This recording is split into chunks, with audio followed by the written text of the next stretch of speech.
믿음이라는 얘기를 굉장히 많이 하잖아요.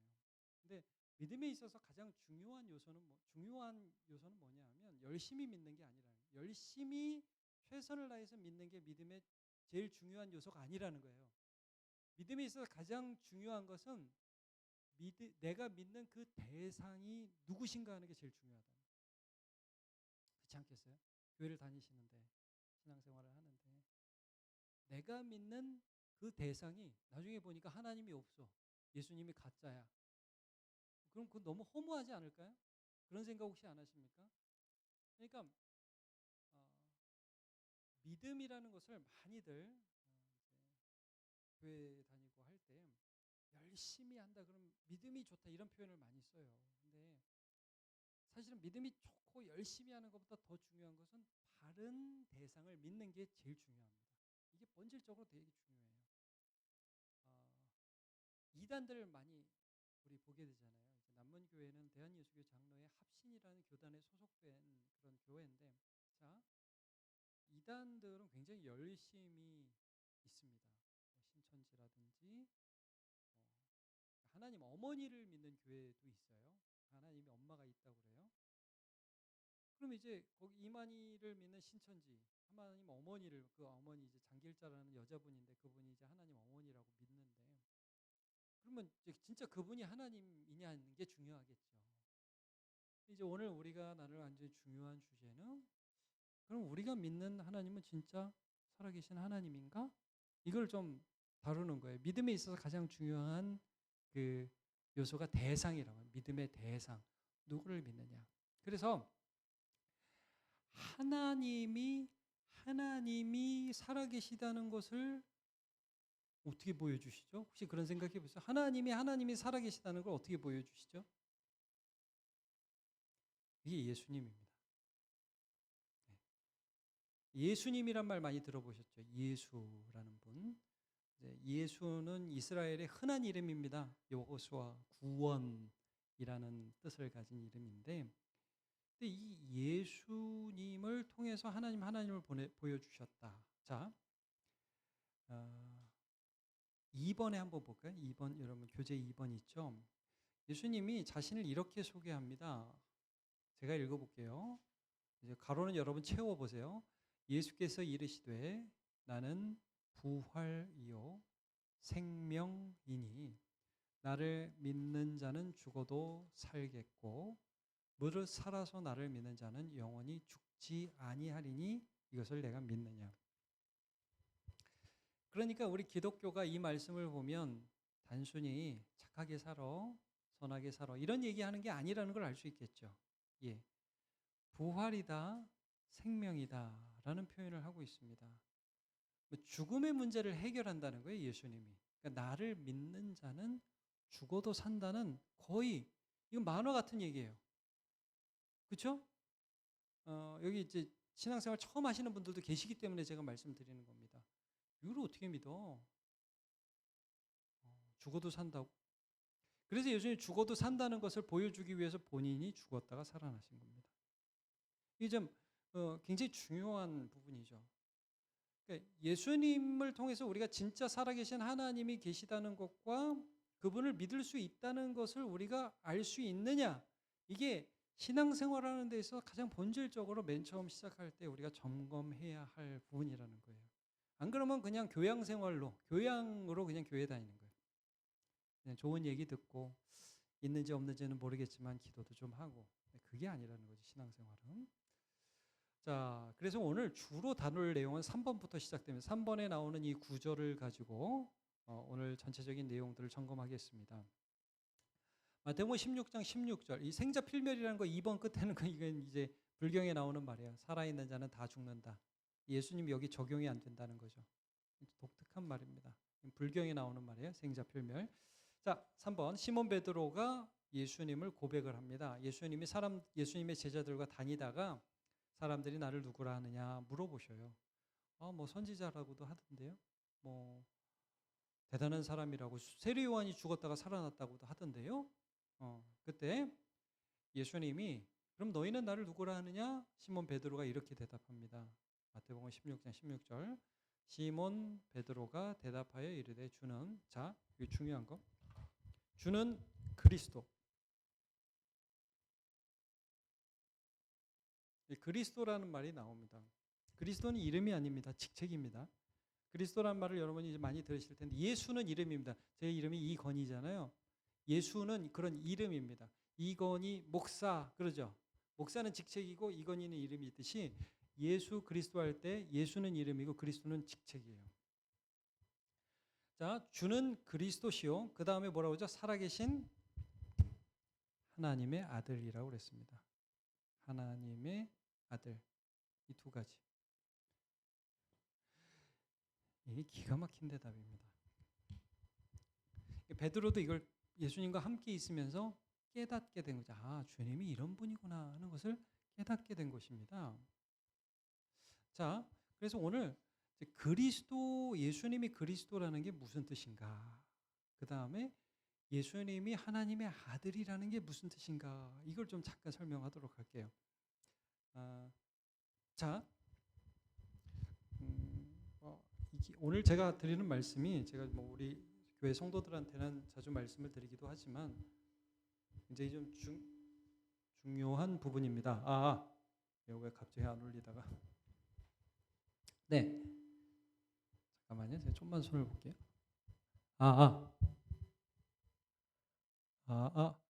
네.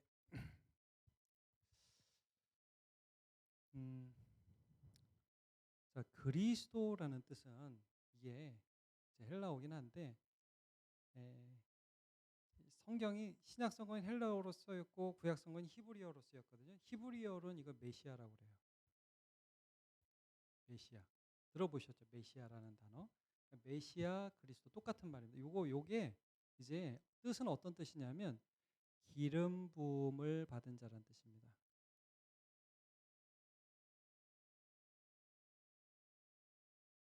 이제 요즘에는 우리 임명식을 할 때 임명장을 주잖아요. 그렇죠? 이제 장관에 임명합니다. 교사에 임명합니다. 임명장을 주죠.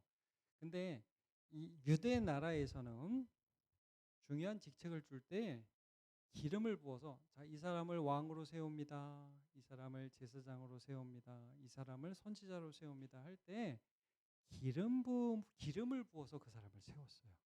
그래서 이제 메시아 그리스도라는 것은 이런 뜻입니다. 속뜻은 이겁니다. 하나님이 임명한 자라는 뜻입니다. 하나님이 이 사람을 세웠다. 왕으로, 제사장으로, 선지자로 세웠다. 제가 왜 자꾸 왕, 제사장, 선지자를 말씀드리냐면 왕, 제사장, 선지자를 말씀드리느냐면 이런 일들을 이런 사람들을 세울 때에 하나님께서 기름을 부어서 사람을 세웠기 때문이에요. 그런데 이제 여러분이 성경을 보면 우리가 메시아를 기다린다 이런 말들이 굉장히 많이 나오고 지금도 뭐 많은 영화에 뭐 메시아 뭐 이런 얘기가 나오는데 구원자라고 여러분 아시고 계시죠? 구원자라고 아마 알고 있을 거예요. 그러니까 이스라엘이라는 나라가 하나님을 떠나고 하나님께 죄를 지어서 바벨론의 포로로 끌려가기도 하고 로마의 식민지를 오래 있고 그러면서 사람들은 하나님이 우리를 구원해 주실 텐데 그렇게 해서 하나님이 기름 부어서 세우신 어떤 분이 오실 거야라고 기름 부어 세우신 하나님의 구원자를 기다리고 있었어요. 그게 그리스도예요. 그래서 좀 전에 베드로가 주는 그리스도시요라고 할 때 이건 어떤 의미가 있냐면 지금 예수님 나의 주님이신데 나의 주인이신데 예수님이 우리가 그렇게 기다리던 우리를 구원해 주실 그 분이십니다. 이런 고백을 하고 있는 거예요. 그리고 이제 하나님의 아들이라는 거 제가 조금 이따 살펴볼게요. 지금 이제 그리스도를 살펴보고 있는데 그런데 그렇게 해서 하나님이 예수님을 보내주셨다는 걸 우리가 알겠어요 하는데 이 그리스도에는 그래서 삼중직이라고 그래요. 그리스도의 요 세 가지를 삼중직이라고 해요. 삼중직. 세 개의 직분이 있다 이거예요. 하나는 왕, 또 하나는 제사장, 또 하나는 선지자. 그래서 왕은 여러분 뭐겠어요? 우리를 다스리시는 분. 근데 이게 참 재밌는 게 너 이거 해, 너 저거 해, 이렇게 그런 게 아니라 제가 오늘 뭐 이거 완전히 자세히 할 수는 없으니까 예수님은 섬기는 왕이세요. 섬기는 왕. 그래서 예, 사실 지금 우리도 이제 뭐 대통령 뽑고 보지만 정치인 뽑고 보지만 이게 정치인 되고 대통령 되면 뭐 하죠? 그때부터 막 군림하고 막 그 지시하고 막 그렇게 하잖아요. 근데 여러분 진짜 왕, 우리가 정말 원하는 왕은 어떤 왕이에요? 뭐 국가의 백성들을 섬기는 왕, 그런 왕을 원하죠. 그게 진짜 지도자의 자세고 예수님이 그런 왕을 보여주시, 자기를 들여서 우리를 구원하시는 이끄시는 왕의 모습을 보여주신 거고 제사장은 이건 히브리서에 잘 나와요. 이번 달에 우리가 계속해서 다루게 되는 내용이 큐티 내용에서 다루게 되는 히브리서예요. 히브리서에 보면 예수님이 제사장이라는 게 나와요. 이거 뭐냐면 이제 우리가 지금 요즘에 우리가 설교 시간에 그걸 계속 다루죠. 죄의 문제를 다루고 있단 말이에요. 하나님을 떠났어요. 하나님 우리를 심판하셔야 해요. 그래서 하나님이 이 심판하실 수밖에 없는 우리에게 살 길을 마련해 주셨어요. 그게 뭐예요? 제사예요. 제물이 대신 죽어서 내 죄를 용서해 주는 거예요. 근데 이게 구약 시대에 이게 나타나 있는데 이 제물이 대신 죽어야 되는데 사실 소나 양이 대신 죽어준다고 우리 죄가 없어지진 않잖아요. 그건 예표다. 그거는 하나의 상징이다. 진짜 우리를 위해서 죽어주는 진짜 죄 없는 제물이 누구냐? 예수님이라는 거예요. 예수님이 유일무이한 단 한 번의 제사를 통해서 우리의 죄를 용서하셨다. 그래서 우리가 지금 제사를 안 드리는 거예요. 우리는 더 이상 제사 드릴 필요가 없다고 그래요. 천주교는 미사를 드리잖아요.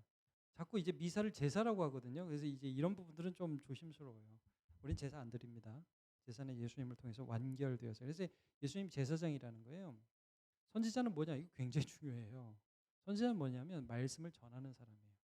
저는 선지자가 아니에요. 저는 목사예요. 그러니까 하나님이 하나님의 말씀을 전해주는 최종적인 선지자로 누구를 주셨냐 하면 예수님을 우리에게 보내주신 거예요. 그래서 성경은 어떤 책이 성경이냐? 조금 이따 보겠지만 예수님에 대해서 증거한 책이 구약 성경이고 예수님이 하신 말씀을 전하는 게 신약 성경입니다. 그, 요한복음 5장에 그 내용이 있어요. 제가 그거 찾아보진 않게요. 너희가 성경에서 영생을 얻는 고로 성경을 상고하거니와 이 성경이 곧 내게 대하여 증언하는 것이로다. 이런 말씀이 나와요. 그러니까 구약 성경은 예수님을 증거하는 책이에요. 수많은 제사들, 아브라함이 이삭을 통해서 믿은 그 하나님, 예수님을 증거해요. 그래서 예수님의 이 완전한 제사장이면서 제물이세요. 왕이시고 제사장. 그 다음에 선지자. 그 말씀, 예수님을 증거한 말씀, 예수님이 하신 말씀, 성경이란 말이에요. 성경의 권위. 그러니까 지금 우리가 왜 성경을 또 쓰지 않죠? 요한계시록 다음에 또 무슨 다른 성경 나와야 되지 않나요? 건의계시록 뭐 이런 거. 그렇게 되면 이제 즉각 교회를 떠나시면 됩니다. 자, 아니라는 거예요. 예수님을 통해서 다 주셨다는 거예요. 더 이상 뭐가 필요하지 않다는 거예요. 히브리서 1장 1, 2절입니다. 이 모든 날 마지막에는 아들을 통해서 우리에게 말씀하셨다. 그전에는 여러 모양과 여러 부분으로 선지자를 통해서 말씀하신 하나님이 이 모든 날 마지막에는 아들을 예수님을 통해서 말씀하셨다. 예수님이 이런 것들을 이런 분이시라는 거예요. 자, 1번 보죠. 4번의 1번. 예수님은 자신을 어떻게 소개하고 있습니까? 요한복음 14장 6절, 사도행전 4장 12절. 예수께서 이르시되 내가 곧 길이요 진리요 생명이 나로 말미암지 않고는 아버지께로 올 자가. 자, 1번은 있느니라, 2번은 없느니라. 답이 뭘까요? 있느니랄까요, 없느니랄까요? 네, 없느니라가 답입니다. 예수 외에, 자, 말하자면 그리스도는 한 분이지 예수 외에 뭐 이만이라든지 뭐 어떤 다른 사람을 통해서 구원을 얻을 길이 없다 이거죠. 유일함. 이걸 많이 이제 독선적이라고 사람들이 얘기하거든요. 왜 너네만 옳다 얘기하느냐? 기독교는 왜 너네만 옳다 얘기하느냐? 불교도 맞고 천주교도 맞고 그렇게 얘기해야 되는 거 아니냐? 자, 여기 사도행전도 마찬가지예요. 다른 이로서는 구원을 받을 수 있나일까요, 없나일까요? 없나니에요. 천하의 사람 중에 구원받을 만한 다른 이름을 우리에게 주신 일이 있을까요, 없을까요? 있느니랄까요, 없느니랄까요? 없느니라가 답입니다. 다 없습니다. 다 없다. 예수 외에는 없다. 그럼 이게 이제 독선적이라고 얘기하는데 이분에 대해 설명하면 좀 이런 거죠.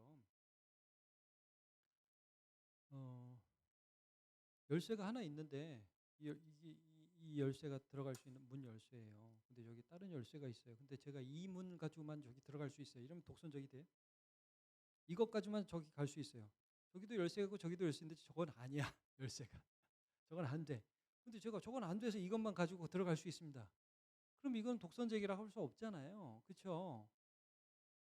자, 하나님이 예수를 통해서 구원을 얻도록 예수를 유일한 구원자로 우리에게 주셨어요. 그리스도로 주신 거예요. 그리스도로. 이분을 통해서 하나님을 알게 하시고 이분을 믿음으로 구원을 얻게 해주셨는데 이분을 통해서만 구원받을 수 있습니다. 얘기하는 게 독선적이라고 말할 수 없다는 거예요.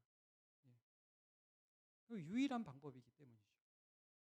그래서 남원교회에 등록해서 신앙생활 하시는 모든 분들에게 제일 먼저 확인한 거 이것입니다. 4번에 2번 예수님 이외에 다른 구원의 방법이 있습니까? 네, 없습니다. 그러나 예수님을 통해서는 누구든지 구원받을 수 있습니다. 이게 복음에 있어서 아주 중요한, 우리 누구를 믿느냐의 중요한 부분이에요. 자, 이제 그리스도라는 부분을 이제 잠깐 저와 함께 나누었고요. 이제 주는 그리스도시요. 그다음에 뭐라고 그러죠? 주는 또 살아계신 하나님의 아들입니다라는 표현을 쓰고 있습니다. 자, 하나님의 아들이라는 부분을 잠깐 생각해 보겠습니다. 하나님의 아들.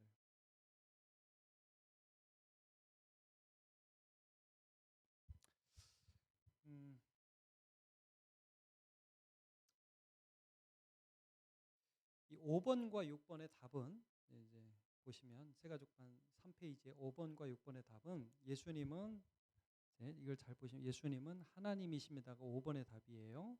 그리고 6번의 답은 뭐냐면 예수님은 사람이십니다가 답입니다. 이걸 이제 신학적으로는 한 인격 두 성품이라고 하거든요.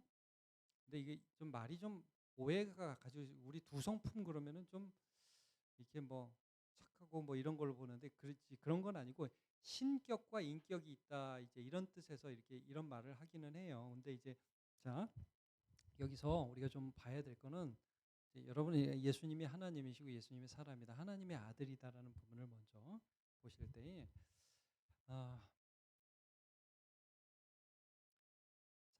먼저 예수님은 하나님이시다 그렇게 생각하십니까? 제가 오늘 짧은 강의 시간이지만 삼위일체에 대해서 잠깐만 제가 설명을 좀 드리겠습니다. 이제 이게 좀 쉽게 말하면 성부 하나님, 성자 하나님, 성령 하나님이 계시는데 이 삼위일체라는 개념은 이 세 위격의 하나님, 사실 세 분이라고 해요. 영어로 three person입니다. three person 그렇게 얘기하는데 예. 새 위격을 가지셨다. 이게 인격이란 말씀은 또 이게 사람이 되니까 위격이란 말로 하는데 영어로는 그냥 person이라고 그래요. 근데 자, 중요한 건 이거예요. 동일 본질 상호 유통. 조금만 제가 좀 어려운 말을 쓰는데 여러분 그냥 제가 조금 이따 좀 쉽게 설명할게요. 성부 하나님과 성자 하나님, 성령 하나님은 본질이 다르지 않다는 거예요. 여러분 우리하고 강아지는 본질이 다르죠. 우리하고 하나님은 본질이 다르죠. 그죠? 근데 성부와 성자는 본질이 같다는 거예요. 동일 본질, 호모우시우스라고 그러는데 그러니까 성자도 전능하셔요. 성령도 전능하시고 성부도 전능하시다는 거예요. 동일한 본질이시고 그 다음에 서로 안에 내주, 상호 유통, 상호 내주라고 하는데 서로 안에 계셔요. 서로의 안에 계셔요. 그래서 하나님이 예수 그리스도 안에서 역사하시고요. 예수 그리스도가 하나님 아버지 안에서 일하십니다. 자, 이거 조금 어려운데 제가 좀 이렇게 좀 쉽게 한번 설명을 조금만 해볼게요. 이제 결혼하신 분들이 있는데 제가 가끔 그런 얘기를 해요. 아, 제 아내가 제가 요즘 무슨 생각하는지 알까요, 모를까요? 뭐야, 그. 제 아내가 무슨 생각하는지 제가 요즘 알까요, 모를까요? 몰라. 예. 모르는 부분도 있죠. 우린 인간이기 때문에. 근데 원래대로 하면 알아야 돼요. 연애하면 서로에게 서로가 어떤 느낌인지 알아요? 지금 저 사람이 무슨 생각하는지? 그걸 이제 상호 내자라고. 옛날에 이제 파리의 연이라는 유명한 그 드라마가 있었잖아요. 거기서 박신양이라는 배우가 굉장히 유명한 내 안에 너 있다. 뭐 이게 굉장히 해서 막 여자들 심쿵하고 막 그랬잖아요. 이 하나님 아버지가 예수 그리스도 안에 계시다. 그리고 동일한 본질이다. 우리는 누가 더 높고 누가 더 낮은 게, 여러분 이거 아니에요. 성자 하나님이 성부 하나님보다 더 낫다, 이게 아니에요. 동일해요. 동일한 존재라는. 제 아내가 저보다 더 낮은 게 아니라 동일하다고요. 똑같다고요. 동등하다고요. 그 영광과 권능은 동일하시다. 이 삼위일체 할 때마다 늘 나오는 말인데, 그래서 완전한 하나를 이루고 계시다, 이걸 표현하고 있는 거예요. 삼위일체를 잘못 설명할 때 대표적으로 잘못 설명하는 게 양태론이라는 논리입니다. 이건 뭐냐면, 제가 여기 있으면 목사고 집에 가면 아빠고 또 남편이다. 뭐 이제 세 나의 직분이 있는데 결국은 하나다. 이런 식으로 삼위일체를 설명하는 예가 있어요. 이거 이단입니다. 이게 아닙니다. 삼위일체는 그런 게 아니에요. 왜냐하면 그건 한 인격이잖아요. 위격이 다르다고요. 왜냐하면 아들 하나님이 아버지 하나님께 기도하죠. 내가 가면 또 다른 보혜사를 보내주신다고 하죠. 그러니까 완전히 다른 위격인데 완전히 하나예요. 그래서 오히려 부부나 교회가 더 맞는 비유입니다. 이것도 완전하진 않지만. 그래서 이런 거죠. 그 옆에 있는 사람을 때리면 아픕니까, 안 아픕니까? 그렇죠. 그 결혼을 했는데 아내가 다치면 남편이 아플까요, 안 아플까요? 하나면 아프겠죠. 하나면. 근데 아주 남이면 뭐 상관없죠. 그러니까 여러분, 완전히 사랑 안에서 하나를 이루시는 분이 하나님이시라는. 그래서 이 제2위이신 예수님이 이 땅에 오신 거예요. 그러니까 예수님이 이 사람으로 오신 거예요. 이 없던 분이 갑자기 태어난 게 아니라 그 전부터 있던 분이 이 세상에 오신 거예요. 하나님이 오신 거예요. 그래서 요한복음에는 특별히 그 하나님이 창조주라고 말씀하죠. 예수님이 창조하신 하나님이시다. 자, 보세요. 요한복음 1장 1절과 18절. 원래 하나님을 본 사람이 없으되, 하나님 아무도 못 봤어요. 그렇죠? 하나님 품속에 있는 독생하신 하나님이 나타내셨느니라 라는 표현을 씁니다. 이 독생하신 하나님이라는 표현이 여기 나와요. 독생하신 맞죠? 독생하신 하나님. 이제 이게 영어로는 only begotten son, 그런데 하나뿐이 없는 그런 아들이라는 뜻이에요. 요한복음 1장 18절 한번 찾아볼래요? 내가 지금 갑자기 맞아요. 독생하신 하나님 맞는데. 맞습니다. 하나님을 본 사람이 하나도 없어요. 그래서 하나님이 보여주셨어요. 어떤 식으로? 예수님이 이 땅에 오심으로 하나님을 보여주신 거예요. 이게 나중에 요한복음 여기 나오죠? 20장 18절 그 다음 절, 부활하신 주님, 예수님이 죽었다가 살아나셨어요. 분명히 사람인데 어떻게 이런 일이? 그래가지고 도마가 예수님을 향해서 뭐라고 고백을 하냐면, 도마가 대답해 이르되 나의 주님이시여 나의 뭐라고 고백하죠? 나의 하나님이라고 고백을 해요. 예수님이 하나님이시라는 거예요. 이거 굉장히 중요한 고백입니다. 이걸 안 믿는 이단이 누굴까요? 예수님이 하나님이라는 걸 안 믿는 이단. 이단은 다 안 믿지만, 거의 대부분 안 믿지만, 이걸 안 믿는 대표적인 이단이 여호와 증인입니다. 여호와 증인은 삼위일체를 믿지 않습니다. 하나님 아버지만 하나님이고 예수님은 하나님이 아니라고 해요. 그게 여호와 증인입니다. 그래서 여기 보면 독생하신 하나님, 나의 하나님, 이런 표현을 씁니다. 자, 이거 늘 기억하시고. 그래서 독생하신 하나님은 예수님이에요. 그래서 예수님을 독생자라고 표현하죠. 아들이 여럿 있다는 게 아니라 하나뿐인 아들이라는 뜻이에요. 자, 요한복음 1장 1절과 요한복음 8장 28절. 태초에 말씀이 계시니라. 이 말씀이 하나님과 함께 계셨으니 이 말씀은 곧 뭐예요? 하나님이시니라. 계속 하나님이심을 고백합니다. 예수님이 하나님이심을 고백합니다. 요한복음 8장 28절. 자, 좀 졸릴 수도 있으니까 한번 같이 읽어보죠. 시작. 예수께서 이르시되 진실로 진실로 너희에게 이르노니 아브라함이 나기 전부터 내가 있느니라 하시니. 네. 여기 내가 있느니라는 표현을 잘 보십시오. 내가 있었느니라가 아닙니다. 이게 아니고요. 있느니라예요. 이제 우리나라 말에는 이게 잘 드러나지 않는 헬라어 표현인데 쭉 있었다는 거예요. 쭉 있어 왔다는 거예요. 아브라함은 어느 시대에 기원전 2000년 전에 이 땅에 있었죠. 근데 아브라함이 있기 이전부터 쭉 있느니라 계속 있어 온 거예요. 그러니까 처음도 없고 시작도 없어요. 알파 오메가라는 표현을 쓰고 있죠. 예수님이 이런 분이시다. 이제 다음 주에 우리가 볼 거예요. 아니 그걸 어떻게 믿어요? 그걸 어떻게 믿어요? 예수님이 그런 분인지 어떻게 알아요? 그 예수님이 진짜 하나님을 보여주는 사건이 부활입니다. 다음 주에 정재호 목사님을 통해서 좀 보도록 할게요. 그러니까 기독교의 신앙은 예수의 십자가와 부활로 넘어지고 섭니다. 그거를 믿는 거예요. 그걸 통해서 예수님이 하나님이시구나 하는 걸 믿는 거예요. 자, 6번 보겠습니다. 예수님은 또 사람이세요. 자, 쭉 있을 때 하나님으로 쭉 계시다가 마리아를 통해서 사람으로 오셔서 이 땅에서 약 33년간 사셨다고 하죠. 정확하게 33년인지는 모릅니다. 어쨌든 이 땅에 계셨습니다. 근데 그동안 사람으로 계셔요. 그리고 지금은 장차 우리가 죽었다가 다시 살아나면 될 그 모습으로 계시는 거죠. 예수님. 우리의 대표로서 예수님이 오신 거예요.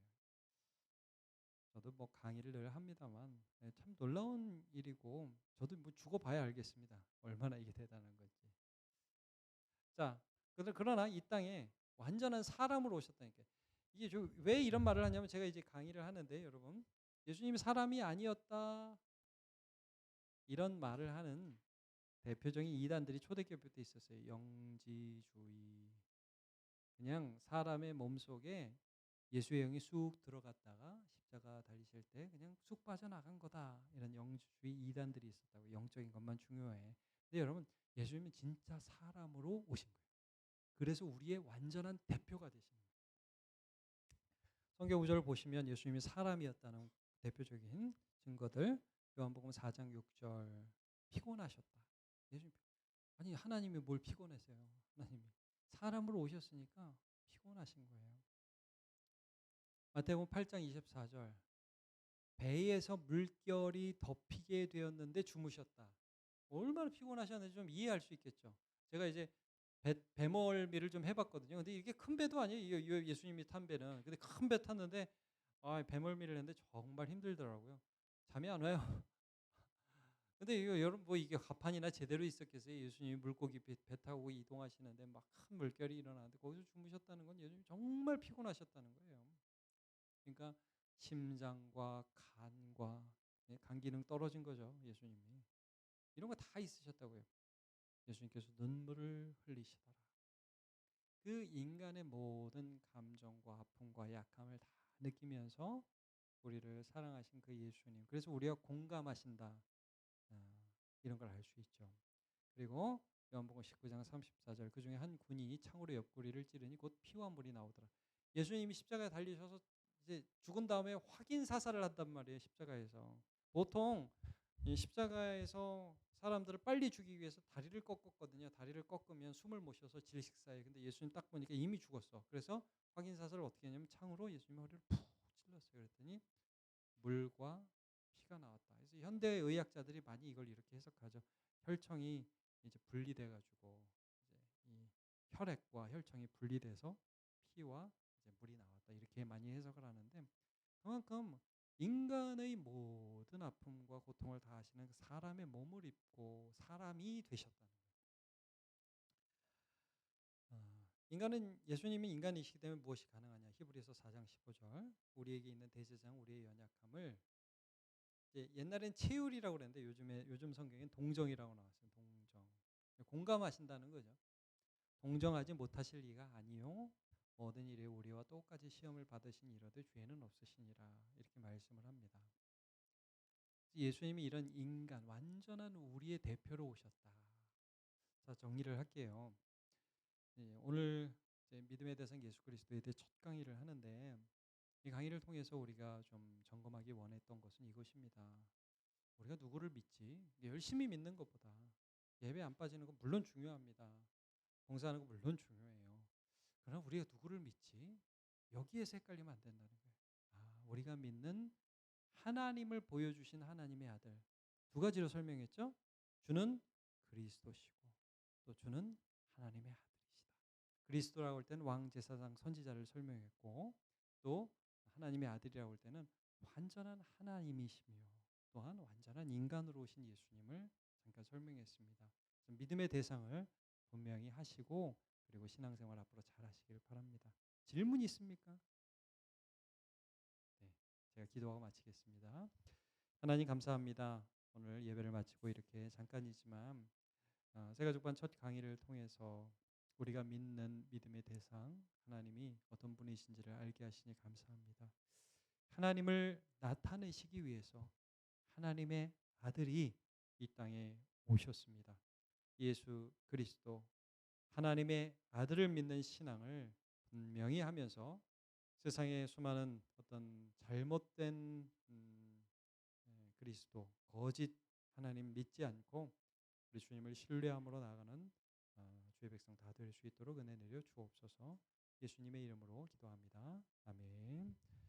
감사합니다. 오늘 수고하셨습니다. 다음 주에 또 뵙도록 하겠습니다.